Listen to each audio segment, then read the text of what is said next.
Hello, everyone. This is Apurv Chamaria, your host for today. We have audience from all around the world on Facebook and on Zoom. And I wanted to welcome all of you and wish you a great good morning and good afternoon to this 12th edition of the Leadership Webinar Series, where we are speaking to eminent leaders across the travel and hospitality space on their journeys, views on the current crisis, and how do they see the future unfold. In the past, we've had CXOs from companies like Accor, Oyo Hotels, SpiceJet, Hotel Beds, Royal Orchid, Tribo, Red Doors, Make My Trip, etc. Joining me today is Mr. Saurabh Prakash, who's the Group VP and Head of Marketing for Millennium Hotels and Resorts globally. Saurabh is not only a dear friend, he is a senior strategy leader with nearly 2 decades of successful career with leading hospitality organizations such as Marriott, TSA, and Radisson Hotel Group. Saurabh is a certified hospitality digital marketer and in his current role leads all marketing functions globally, including brands, PR and communication, digital marketing, e-commerce platforms, loyalty and distribution teams for Millennium Hotels and Resorts. Prior to joining Millennium, Saurabh's last appointment was as Vice President Commercial Asia Pac for Radisson Hotels Group, where he headed all commercial pillars, including sales, marketing, revenue management, analytics, digital distribution for the RHG Group. As an executive committee member, Saurabh was responsible for driving strategic growth and achieving EBITDA targets through developing and executing global and continental initiatives, and helping drive performance for more than 200 hotels across the region. Saurabh is a much awarded leader and has been awarded notably a 2-time recipient of the Revenue Leader of the Year Award at Marriott, Revenue Management Team of the Year Award at Marriott, and the very prestigious Chairman Circle Award. Saurabh has got an illustrious academic background, having done a bachelor's and honors degree in hospitality management from University of Huddersfield, UK, in conjunction with the famous IIHM Aurangabad. Saurabh has also studied at Cornell. Saurabh, thank you so much for joining us today. And a very, very warm welcome on behalf of REITGAIN and the whole community. It is a pleasure, Apurva, and thank you so much for inviting me. It's an opportunity, and it is great to see you again. Thank you very much. Absolutely. I remember, Saurabh, a couple of months ago, we were sitting in Singapore at your hotel eating lunch, and Right. none of us could have foreseen this happening. So, you have a global role and Millennium Hotels are distributed across the world. So when is the first time you became aware or your management team became aware of this crisis unfolding? Right. That's a very good question, Apurva. So as I think back, right, so pretty much in February or March, or let's say, end of January to early February, we already saw signs of this happening. And I think and I'm very proud of the team to really think ahead at that time, was to think about a strategy that would instill confidence in customers to come back. So interesting fact, Millennium Hotels and Resorts was one of the first hotel chains to actually embark on the cleanliness drive, so to say. Majority of the chains around the world are having marketing campaigns of this nature. But we launched, I remember the date was, February 17th was when we went live with the We Clean, We Care, We Welcome campaign. That's the video that I hope many of the attendees were able to see. Something which is quite special to our heart, because this is a campaign which we built up from the ground up. It's not just a marketing pitch. It actually involved a lot of internal hard work and communications. So, for example, aligning the operating standards across 145 hotels in 5 different continents that we have hotels in. Which is no easy task, because every single geography has their own local laws and jurisdictions, and not everything can be applied. So we took some time to get those things right.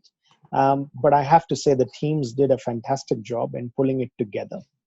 And we went on a journey of instilling confidence to our customers from February 17th and saying, when you come to Millennium Hotels and Resorts, You will find a clean and a safe place to stay. And we reinvigorated that campaign in May by introducing 10 key hallmarks that were standardized across every hotel or every continent that you would visit. And those 10 key hallmarks became our brand promise for Millennium Hotels and Resorts. Saurabh, it's amazing, and I think Millennium was one of the earliest hotels in the region to talk about. So your whole "We Care, We Clean, We Welcome" campaign was one of the first to get off the ground. While you did a lot of changes operationally to bring this to reality, tell us more about the digital strategy in ensuring that both your loyal guests and prospective guests not only understand this, but also choose Millennium over other brands. How did you take it to market? So our go-to market strategy, first of all, we identified what is the nature of the audience, right? So we knew that it would start with domestic, it would then reach on to regional or short haul travel, and then eventually, which we are nowhere close, but eventually when long haul will start. So the marketing plans were devised in terms of, first of all, identifying who our target audiences were, made both of our members as well as non-members, where they are located, and digitally, how do we target them? So a very common word that, if you ask my team, has been used over and over and over again is the word of geo-targeting. Because the way that we would target before would be, you go full on and try and grab as much business as you can in the blue ocean. Those days are over, and we had to be very specific to the level of keywords, very specific to the level of where the customers were located within a 400-mile radius of the hotel. Because the very first thing that we saw, especially let's say in the US market, was the drive-by staycations. People were taking their cars and coming out rather than planes. And that was a very specific strategy, which we saw great results coming through. When I say great, it's in relative terms. But at least we saw growth coming through that strategy. I'll give you a simple example. Did you know that the keyword staycation has surpassed the keyword offer as of 30th of June this year, based on last 5 years data from Google Trends? So we are in complete changing times. The keyword which had a power of 5 years, right, offer as a power, has been overtaken by the word staycation, because now that's the hottest sort of trend in the market. And I'm sure there would be, in the next coming months, staycation is going to get taken over with something else. So I think one of our learnings has been, in the world of digital marketing particularly, we've got to be nimble, we've got to be agile, and we've got to be ready with the changing terms, and then go to market, whether it is in social or whether it is in any of the other channels, that we apply these learnings and be able to get to our customers in the most efficient way possible. Saurabh, as head of marketing, and I used to be a senior marketer myself earlier, you're used to looking at historical data while setting targets and saying, hey, around the same time we did this campaign last year, this was performance, these are the number of impressions, click-through rate. And COVID has pretty much reset a lot of paradigms. Right. How do you think about setting targets for your teams for campaigns post-COVID? Has something changed? Yeah, I think two key things, right? So one is, what is the purpose of the marketing team, right? So three things that come to my mind. The purpose of the marketing team is to create demand, to uplift customer perception through right content, and innovate with technology to increase speed to market. These three things.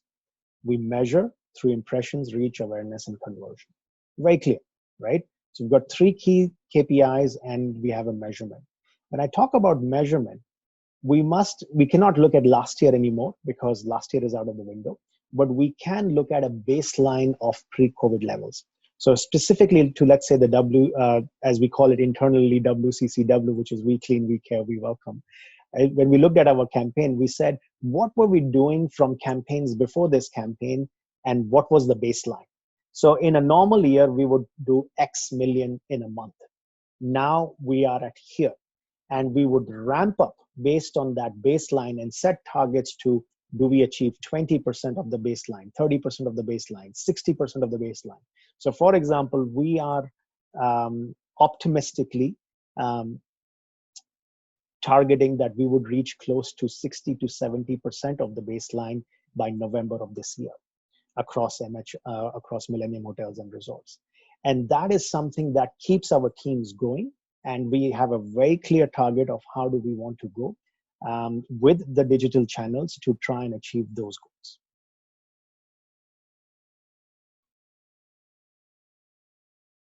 Sort of one of the challenges in these tough times is, for a lot of us, we have not seen a time like this from the time since we've been born. So we hear about our ancestors having gone through Spanish flu and, whatnot. But in our lifetime, possibly this is the first crisis which is a global in nature. Right. You have regional crises like bushfires or economic meltdown, and a lot of your team would have been impacted, both personally and professionally. So how do you keep their energies running? Because, as a senior leader, you want to push on, you want business to increase, you want campaigns to roll out. While people are actually, how do you keep them energized, motivated, and Sure. Three things, Apurva, that I look at with the team in terms of motivation. One, we have stretched but achievable targets and we measure them. So that is key. If you just keep a very high unachievable number, it will only demotivate the team. So it must be achievable, but stretch them so that we get the best out of them. Two, we must celebrate small wins. With the amount of news that we read every day, it gets depressing. There is news about everything happening, from retrenchments to business coming down. So that's all everybody reads, right? So when do we actually be able to celebrate the smallest wins? So if we get a great engagement comment on a social media, or if our contest has suddenly gone on fire, or if we've just achieved even if it's 30% of last year's levels, but we've achieved the target of what it was in last month in terms of a campaign, I make sure that the team gets congratulated and we celebrate those as a company, that we celebrate those wins, because it's very important. And the third thing is, as a leader, I would say we must maintain an cautious but optimistic view. If we don't do that, then what would happen to our team?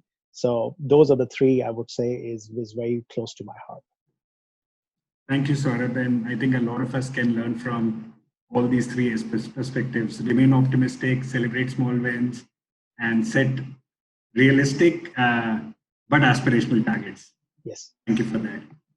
So sort of one of the age-old conversations, debates in the industry is in-house talent on digital, which just makes it amazingly accessible versus, working with an outsourced partner, because digital is nothing but a combination of a multitude of skills: creative photography, SEO, content, performance optimization, UX.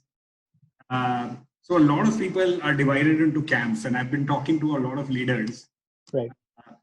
And, like I was talking to CS Ram, who runs, marketing and revenue for Preferred Hotels. Yep. And in one of the conversations, he mentioned that while in-house teams are more accessible, but in his perspective right now, in this moment of crisis, hotels might not want to experiment, but they might want to trust external partners who've delivered this again and again and have the width of expertise required to reimagine digital experiences. So what is your recommendation for hotel chains and independent hotels as they look at redesigning their digital strategy? Is this the time to pick up talent which is available very frugally and expand your in-house teams? Or is this the time to go for a specialist agency which can give you the whole width? And my view, Purva, is the key is actually a balance, because you absolutely need external expertise, but the key is it needs to complement your in-house team. It is not one or the either. It needs to complement each other. You need the external team because they bring the best practice, not only within the hotel industry, but even allied industries.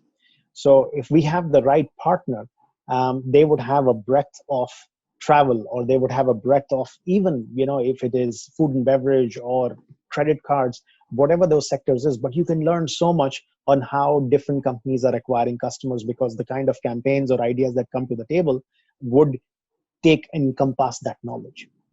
You need your in-house team, because not, yeah, one is absolutely accessibility, so I absolutely agree with that. But it is passion and vested interest that they must be able to deliver, and you will see that they will do anything possible to move ahead. So you need that component, and you need an in-house team to be able to challenge the agencies, or to be able to challenge the expertise, because they will bring knowledge that is homegrown, and it is knowledge from the hotels and from the hotel teams. So the perfect is the match between both. They must complement each other. The in-house teams give the knowledge of the hotels and the product that the external agencies may not have it very easily, but the external teams bring avid amount of expertise, A, in the discipline, but B, also from the other industries. That is extremely helpful. So that's my view. Absolutely. And I would say that's a very balanced answer. I'm not in one camp. That's true. Saurabh, I had a question on the role which digital marketing can play in getting the recovery right. So we had hosted a webinar and we did an online survey, and close to 25% of hoteliers who surveyed and responded said that they would be spending close to 50% of their marketing budget in social media, and 32% said that they would keep about 35% in social media. Hmm. As marketing leaders, we both know that it's very difficult to get budgets approved in these tough times. Correct. And there are a lot of marketing leaders and hotel GMs on the call. So what would your advice be to hotel GMs, marketing leaders, digital marketing leaders, PR and comms heads for hotels in approaching digital? And any advice on how can they get budgets approved in these tough times? Correct. So two parts of the answer. So first part is, when we look at a normal year, at least from my experience, I've seen close to 40% of the budgets were spent on upper funnel activities, on creation of demand, SEO, even social to an extent, or one component of social. Social could be both, can be upper and can be lower funnel, both, performance, right? Right. So 40% to upper funnel and 60% to lower funnel, which is pure driving in conversions, pay per click and meta search, etc. So that has been sort of in the normal formula, so to say, many digital marketeers use. In today's world, I think the answer really is, again, it comes across as a balanced answer, because we've got to change the formulas to be nimble and agile in the market.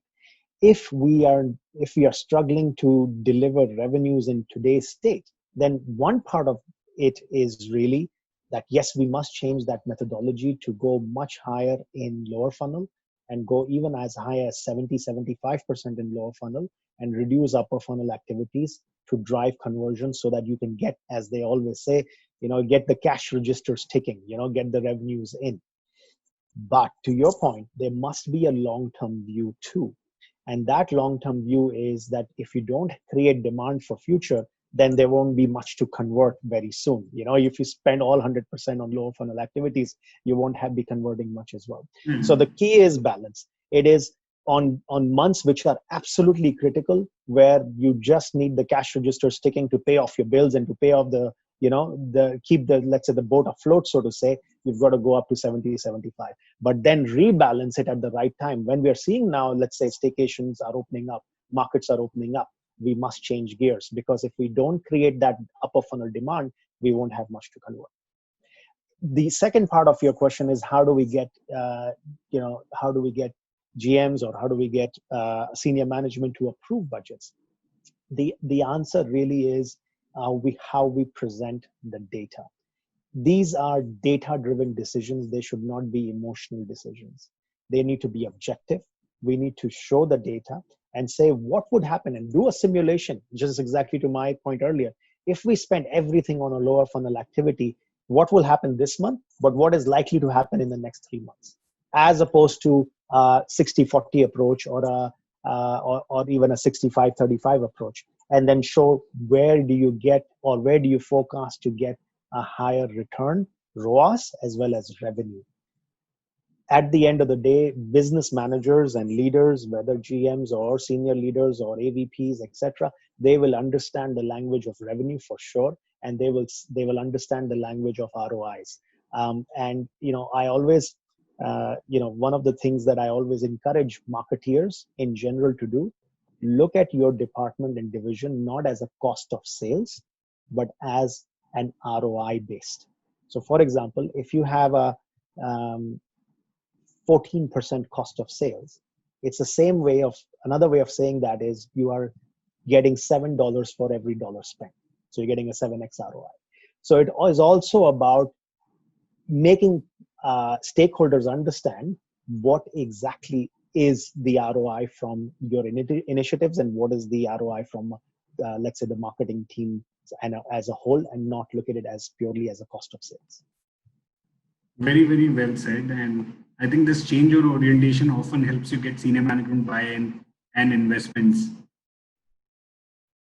The second question I had around the same topic was, one of the expectations from social media is instant gratification.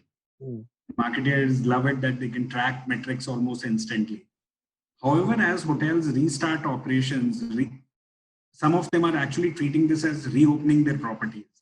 And they have to build trust from scratch around health, safety, and hygiene. Right. New type of traveler. In fact, internally, we refer to it as the woke traveler. So traveler which is very eco-conscious, traveler which wants a low carbon footprint, traveler which is very health, safety, and hygiene conscious. What components of digital should CMOs ask management groups and owners of small independent hotels to invest in? And what is the right time period, according to you, before that they should invest? Because the question which we get asked a lot, Saurabh, is how do you time it? If you invest now and the demand is not picking up, you're firing bullets, but there is nothing to shoot down. Right. How do you time the investment and campaign flighting? Absolutely right, Apurva. I think especially in the social world, what we need to do right now is, exactly to your point, is reinvent how are we going to reach our customers. If we're going to do the same things that we were doing in the last couple of years, we are not going to get the results, that's for sure. So the key is, one is reinvent content. It could be done through, for example, a new campaign. For example, in our case, it was the We Clean, We Care, We Welcome. We went with a very fresh message back in February, and we kept on building it. So one of the things that we learned over a period of time is we became a lot more efficient. We weren't about bombarding our customers with new campaigns every 3 months, right? Or building new assets or building new creatives, or just bombarding with new messages. We built a solid brand message and we developed it. And we kept on investing in the same campaign still the time. And right now we are in that process where our customers are seeing it as a brand promise, and they know that when they go to Millennium, they know what is We Clean, We Care, We Welcome. And our social media journey, whether it is engagement, whether it is through contests, whether it is key brand stories and messages about our hotel, only builds it further. I think we also need to remember that organic is very powerful as well, right? So many times my team asks, yes, exactly to you get questions asked, Apurva, is we don't have the money, how are we going to build, or how are we going to drive? If we have done our job really well in terms of delivering right amounts of content, and if we have built our content base in a let's say in a unique way, which is powerful enough, then organic will also drive visits to us, and that would help. In terms of timing it, we have to think optimistically from a perspective of recovery will start, or is likely to start, Q4, Q1, 2021, right? Q4, end of this year, or 2021 next year. So we've got to be prepared for the future. So from that perspective, to catch that demand, if we don't have those plans in order now, then by the time recovery will start, a lot of people will be left behind. So that would be my approach. So Saurabh, this is, I was speaking to a very senior hotelier and he said, course, this is actually also a time to gain market share because guests and travelers are open to experimenting with other brands. So this is possibly the first time in many years where loyalty itself is in question. And it's not enough that I have points lying, so I'll stay in the same hotel. But, I'm willing to try if somebody can convince me they are going to be safer because as they say in India, jaan hai to jahan hai. Right, exactly. So what is and loyalty is of course under your portfolio. So what is the role of loyalty? And do you think programs will change? Like in banks, you have KYC, know your customer. In this, would you have a know your guest? Because you also don't want the guest to come in who's suffering from something. So what is the role of loyalty and know your guest? So my view is loyalty programs need to become a lot more simpler. I think gone are the days when, the tiered approach. Where you get half a point for so many. I think gone are the days. So they have to become a lot more simpler. They need to be, they need to have the differences in the experience, right? Or the differentiating factor needs to be the experience. If I'm a loyalty member of a program, let's say in our case is the My Millennium program, what experience do I get which is different to the customer? And the more we build on this approach, the more successful are we going to be in loyalty. I'll give you an example. On our brand website, close to 70% of all revenues that are generated on our brand website are through the My Millennium loyalty program, which basically means our customers are well aware and they know that they will get the best deal when they book direct, right? Because they are a loyalty program member and because we've got very specific messaging, whether it is on social or whether it is on EDMs or channels that they reach, they know. And that's why they always book that channel. How can we harness that more? And now my approach is really a lot more on, okay, that's the transactional side. Great. They've got a great booking tool and they are utilizing it. But how do we now actually also deliver a very curated experience? Because it's not about, platinum and gold and silver. It's more about if you are a My Millennium loyalty program, for me, that customer is ours because they have trust. We can see there from the booking behavior. We can see from the campaign revenues that customer trusts our brand. How can we deliver an experience that reciprocates that trust? That to me will be the only success or one of the key success factors for a loyalty program to grow in the future. So Saurabh, with a lot of work from home happening, and now actually WFH also means work from hotels because some hotels are giving out banquet halls and other spaces for. So it's a new segment emerging, right? Typically, when we thought about corporate traveler, it was only stay. But now, when you think about total revenue management, you also have this whole thing of selling office spaces in the hotel. I don't know if Millennium is doing a little bit of that. And what are your thoughts around this? So we've, in fact, very recently in Singapore, we did a hybrid meeting concept. So our customers are, coming and booking rooms because the maximum number of people which are allowed is up to 20 packs. But then we did a full hybrid setup. So just like we're doing here, right? People would join online. So it can still be 150 meeting, but there are only 20 participants in the room. So these are the concepts which I believe will I love the idea. Yeah, and that's how I think the MICE industry in itself is going to change, or the way the meeting planners are going to book is absolutely going to be changed. It's going to be a lot more online. It's going to be booked online. I think one of the key trends that we will finally see in 2021 is the booking behavior of meetings and groups will change from traditional, I have to go and see the space and call and meet the person and have the coffee break and all of that, to, okay, I'm going to have key 20, 15 people there. Everybody else is going to be online. Show me your space. Here's the rate. I'm going to book it online. And that's how it's going to start. That's Do you see any third-party large OTA which is taking a lead in? Because one of the things I've always been puzzled by, why don't you get a good inventory of meeting rooms, office spaces, which you can book on OTAs?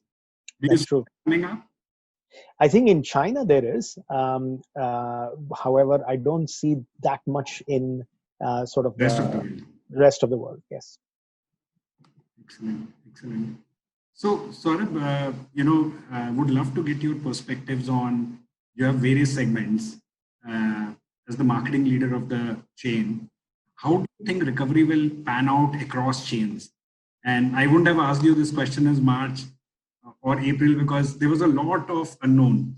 But with now the news of various vaccines being tried, uh, some countries claiming herd mentality, uh, the R square coming down. So, what's your view on various segments? So, corporate travel, leisure, MICE. Yeah. Sure. My view is, and exactly, it is panning out as we had forecasted, so which is great to see. So when we made our marketing plan or when we made our campaign plan, our assumption or key assumptions was the first segment that will start to travel would be the digital online leisure travelers, and within that the subset would be more millennials than the other demographics. That is exactly what we are seeing so far. We also believe that this trend is likely to continue, especially when you look at domestic. When we look at our properties in US, the segment that really started traveling was the staycationers with a 400-mile radius from the hotel, which were basically driving up to the hotels and having that leisure experience. We believe that corporate and MICE would be much later to travel. You see in the news that people are not even ready, even from their companies, Come to um, office. to come to office, right? So forget going on a flight and going for business. And then what about insurance and what about health and all of that? Exactly. So thinking about those things, we do believe that corporate and biz and MICE segments would be somewhat last to ramp up. Having said that, there could be shift in behavior and there would be shift in booking behavior as well. So the importance of online and the importance of digital becomes that much more important, because that is the most efficient way and the easiest way of trying to get in the customers. We spoke about hybrid meetings as another typical great example of how customer behavior will change. The same customer who would have been recorded in the market segmentation of MICE may now come in as a leisure or an FIT, because there would be less than 10 rooms, but they may still have a different purpose. So we see US starting up in June and July. We are seeing some green shoots in Singapore, of course, in domestic, because now staycations have started. Europe has done a great job in reducing the COVID cases. So especially in places like Rome and Paris and these places, we are seeing business coming through. UK, of course, will take its time, but we do see provincial. So on the outskirts of London, we do see business coming up there as well. So I think, like I said, cautiously optimistic is the right approach, and we do believe that business recovery will eventually start, or it has started, and it will ramp up in the coming months. Absolutely. So you are one of the few chains which has got a very old China presence as well. How is China looking now? Is it back to 60-70% of pre-COVID days? So 60 to 70% of Occupancy. last year levels, I would say yes, especially when you look at secondary and tertiary cities. Now, in key markets like Beijing and Shanghai, I think they will take a little bit more time, because they are again highly densely populated. And but I would say the one great thing about China is the domestic in itself has great potential and has Massive. great potential to, exactly, just like India, right? So the domestic travel has so much of power that the country can really, and we can see our hotels starting to pick up occupancies from that. Other countries may need a little bit more help to open up travel and open up borders to try and get business. Excellent, excellent. Saurabh, hospitality traditionally has been very slow to adopt digital. And whenever I meet you, I'm very impressed. You're one of the most forward-looking digital leaders. So digital goes beyond marketing. Yeah. So do you think that in coming years we will actually see hotels adopt simple things like keyless check-in, a digital concierge, no front desk, maybe robot valets doing small? What's your sense on that? Or do you think we are still 20, 30 years away? I think we would be closer than 20, 30 years for sure. I think the pandemic has only sort of ignited that journey to go as a catalyst to make it much, much faster. So, for example, we've ourselves had conversations of how do we bring augment reality into a mobile app and see where that can lead us. The more the customers are prohibited in a way to come outside of their rooms, right, or they would naturally be safer when they stay inside rather than coming out. We must be looking at ways to um, bring innovative ideas that they can do within the room itself. And I do think augmented reality would be one key trend that will come up very fast, and digital marketeers will jump on it because now you're going to see social ads with augmented reality as well, which is one of the key trends I believe which will come up into digital marketing in the future. So yeah. Very, very exciting. So in one of our recent conversations with Steven Tyler, who is the CMO of Accord, he iterated that the role of marketing during this whole crisis in hospitality has to be largely focused on managing reputation every day. Uh, Mhm. so, how is Millennium Hotels managing this? Because reputation management today goes beyond the property. Yeah. You have OTAs, comments there, TripAdvisor, Twitter, Facebook, uh, and at some time, even if you get it right, 99% of the times, it's the 1% which is uncontrollable, which lights a fire, and in social media, it Correct. just explodes. How do you handle this whole? Correct. Yeah, I agree with Stephen. The reputation management, and when I joined in Millennium, one of the things that I saw, which was great, and which was rightly so, that the entire reputation management KPI that we have was under digital marketing. So I said, isn't this operations? So then, and then we went through the loop and said, well, yes, execution is operations, but to be able to manage and to know exactly where our customer sentiment is very much a marketing KPI, and it should rightly be so. I think as many studies have proven, 60 to 70% of buying behavior decision is based on online reviews when a customer is searching online. So it's very, very powerful, right? Good review versus a bad review. So that's one thing. One of the things that we noticed, for example, before the pandemic or as the pandemic started, a lot of our channels lit up in terms of reputation, on not so much on the reputation of experience, but simple things like asking for refunds, cancellation, right? Because they're going to change their plans. At times like these, we felt it was so important from a marketing sphere that we must be going out with a very clear message to our customers. And we did, which was, what is our flexibility policy? We changed the name of our cancellation policy to flexibility policy. Um, and that was the intent, to show, yes, we are absolutely flexible and we understand the situation of the pandemic, and therefore you can cancel and you can rebook and all those things. So that actually helped a lot in our reputation management, because we actually got good comments coming back from customers saying, you've been very understanding and very helpful, and it wasn't. And these things must be done at a group level as opposed to by region or by hotel, because it must be a brand promise. And that was part of our We Clean, We Care, We Welcome, that we said, even if you go to our brand website now, you can book what used to be non-refundable rates. Now all of our rates have a 3-day out cancellation policy. So things like these are small things, but are very powerful in terms of reputation. I think, especially for many hotel chains now that who have embarked on a journey of making safety and cleanliness as their prime promise and deliverable, reputation is going to be that much more key. So to be able to deliver that is not going to be easy, and therefore the role of marketing has to be that we are catching great hotels who are doing a fantastic job and showcasing those as the benchmark and the best practices. And if there are hotels which are laggards or behind, how do we get them to that level?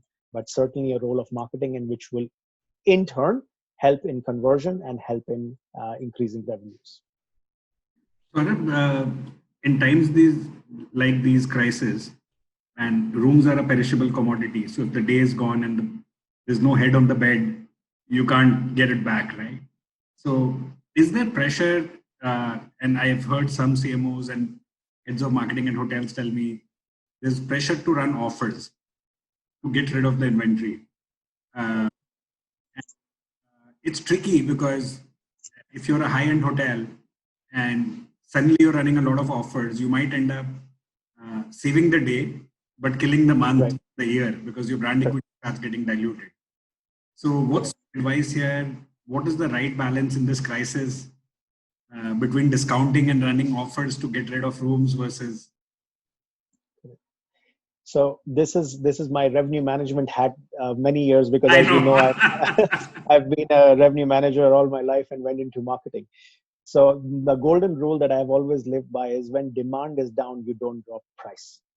Because when demand is down and you drop price, you're basically getting less, because customers are not going to come to you because of price if you have maintained adequacy, right?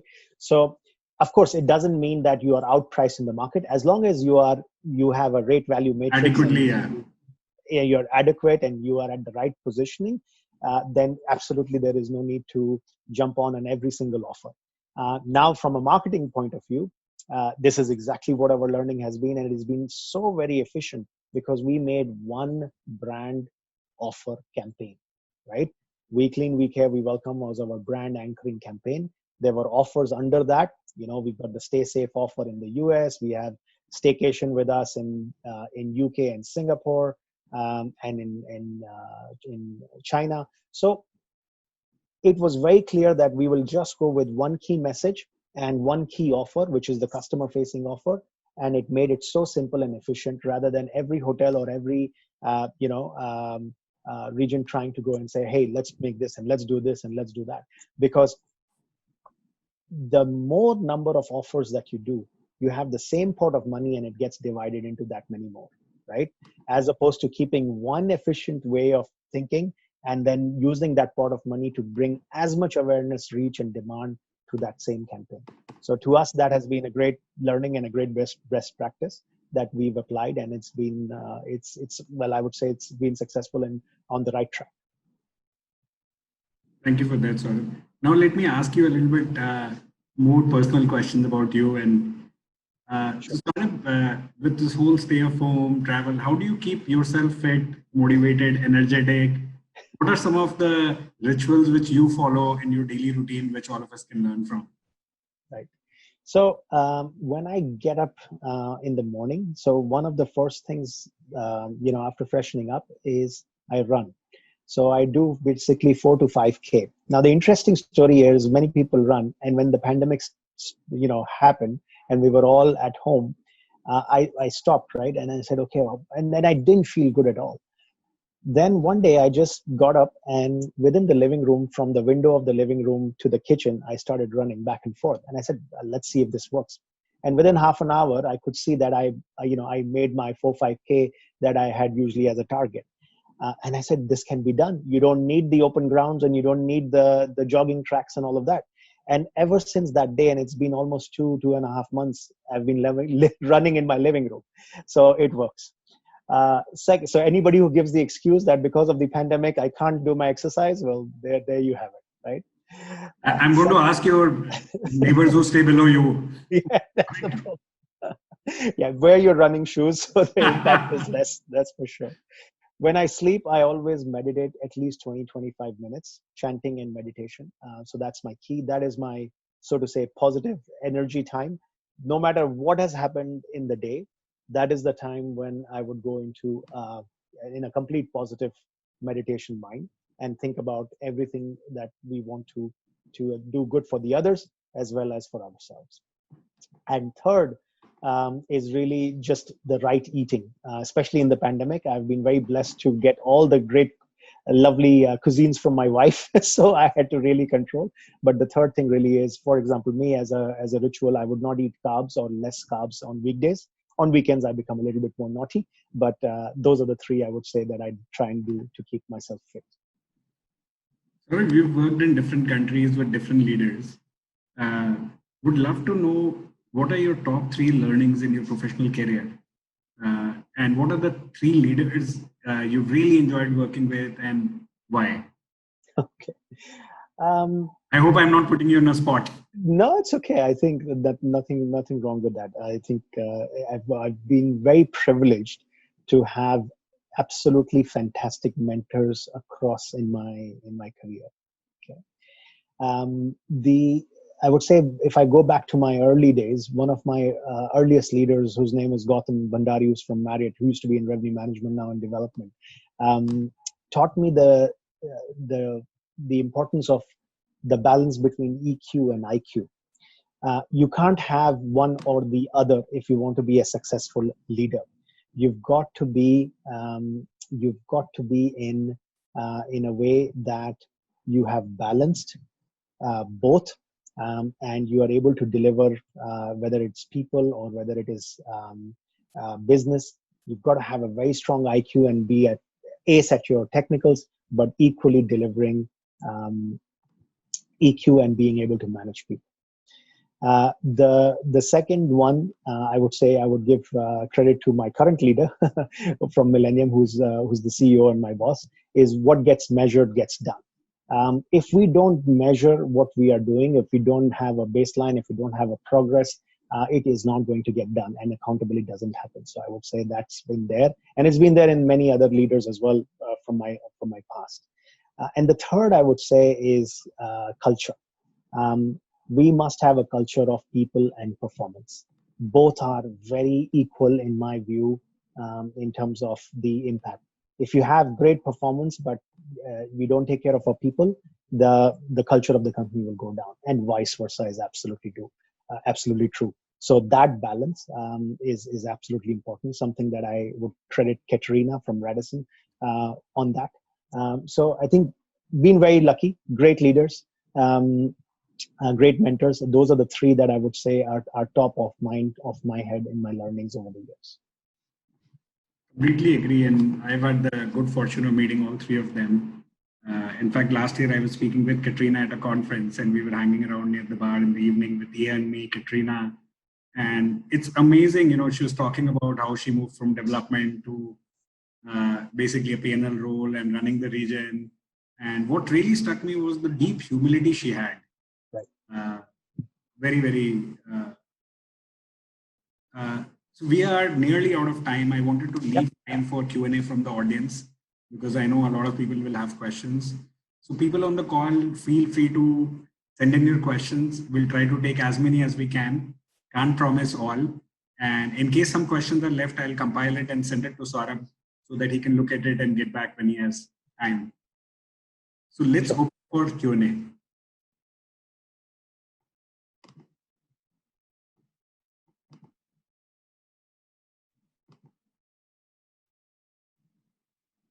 Thank you to all the audience for joining. It's been a pleasure to actually just talk about these thoughts, and Apurva also thank you to you. So getting a question, how do you move from RM to marketing, and what is your advice for people wanting to make that move? Great question. I would say RM is one of the most fantastic disciplines that actually prepares you for any other discipline. Okay, because once you have the business acumen, you can do many other things. The one piece of advice I would have is invest in your learning, right? So if you want to move to marketing or sales or any other disciplines, look at the latest trends of what courses are available, so that you have the expertise of those disciplines in advance if you are an RM leader. And like I said, one of my key learnings in my past is EQ and IQ. The EQ is extremely important in marketing, as is IQ, but that is one thing that I would say, your presentation skills, your communication skills. Those are softer skills that must be learned, but then get the technicals of marketing also right, which is, there are great courses out there which teach us about digital marketing. And to be honest, this was for me, it was a plunge. After many, many years of revenue management, I said, okay, now's the time to take the plunge and grow. I will not, I keep on getting scared to take the plunge, and one day you will make that. So I wish you all the best. Thank you, Saurabh, for that answer.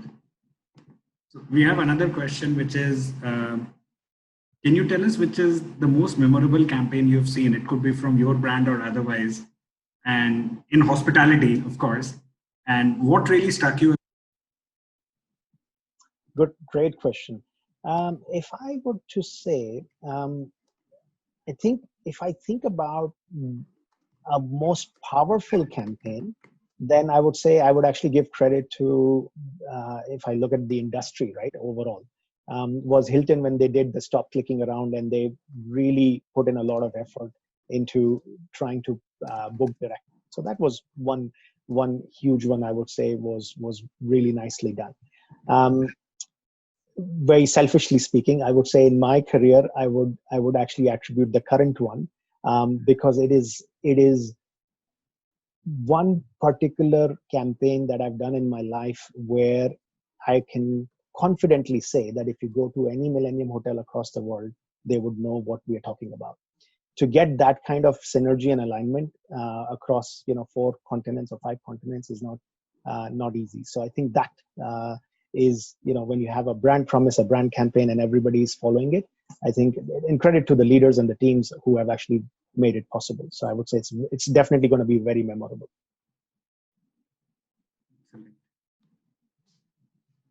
So there's a question from Gary. How do you see cultivating hidden needs demands? Nowadays, customers or potential ones are hesitant to make a purchase, and even not sure if demand need is still valid as compared to pre-COVID-19. Yeah, I think, Gary, the answer really is nobody will have a complete answer, but it would be about instilling confidence. And brands have to find different ways. Right now, it's about instilling that you have a safe and a clean place to stay. That is going to evolve into something else in the coming months. But it has to be around confidence. I think price point will always be important, but I certainly see, as a marketeer, or the customer trends that we are seeing, that even more so than price point now becomes confidence that I will be safe in whichever way, whether it is a great stay or a curated stay or a clean stay. Those things will evolve, but it has to be about confidence, of instilling confidence to customers. Understood. The question from Ravi on India, I don't know. I'll anyways ask you, and then he's saying, from an India perspective, which one do you think will start first? Staycation, like first 100 kilometers, or any other category? Okay, so that's just a view. I think, Apurva, you probably will know India even better. But I would think that domestic within India, and people moving from drive trips, going up to the hill stations, or going to around the city, outskirts of the city, will definitely be an area that would start. Excellent. Very good question from Rohan. Rohan is asking, employee advocacy is out, employee influencer is in. What is your opinion on how do you use hospitality employees in your company to drive your social media strategy? Absolutely. The key word for that is EGC, as they call it, right? So EGC has been, I encourage you to go and have a look at the Mother's Day campaign that we did recently. And it was about all of our employees, many of our employees across the various continents, who had a special message for their moms. And we made a beautiful video around that. And it was a completely EGC related. And it was, the only message was, our employees are there. They are serving customers. They are away from their mothers, but they had a special message. And we made that campaign all around. There was no buy element to it. It was just a campaign of a brand and emotional content. And it was really, really liked both internally and externally by our customers. Great question, Rohan. Thank you. Thank you so much. Question from Mr. Karmresh Patel. If you can get a 25% increase in marketing spend right now, then where will you spend it? And if you get a 25% cut from your marketing budget, where would you cut it off? That's a big one. I'm happy I'm not getting it. So please repeat the question. The question, Saurabh, is, if the Lord comes and tells you, Saurabh, I'm giving you a 25% increase in marketing budget, go ahead and spend it. Where would you spend it? And at the same time, for any reason, if your leadership says, Saurabh, we have no option, but 25% of marketing budget has to be chopped off, where would you cut it and why? Okay. If I had an additional 25% in marketing spend, I will definitely go on creating from a upper funnel demand, because that's something that gets chopped up first, right? Because everything is on lower funnel. So that would be very helpful. So whether it is on social or whether it is on anything in terms of content development and that we can project out, or by non-branded keywords, all the elements which are great to have, but we are doing it. And that's sort of the reverse also answers to your question. So if I have to cut 25%, then I'll have no choice but to cut in those areas to keep our cash registers ticking. Hope that answers it. I sincerely hope you get 25% more and not 25% less. Yes, absolutely.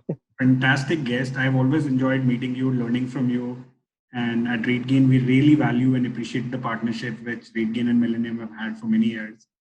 Thank you so much. I'm sure the audience on Zoom and on Facebook have learned a lot. And really look forward to seeing you soon and catching up over a cup of coffee. Thank you so much, Apurva. It has been a pleasure. Thank you again to the entire RateGain team to invite me and give me the opportunity to talk today. You guys have been extremely kind and extremely supportive as great partners to Millennium Hotels and Resorts. We highly appreciate that. And thank you to the audience. Thank you for taking out the time on this Thursday afternoon, morning, wherever you are located, to come and share your time with me. So I sincerely am grateful and appreciate it. I wish you all a safe and great day and months ahead. Thank you so much, Saurabh.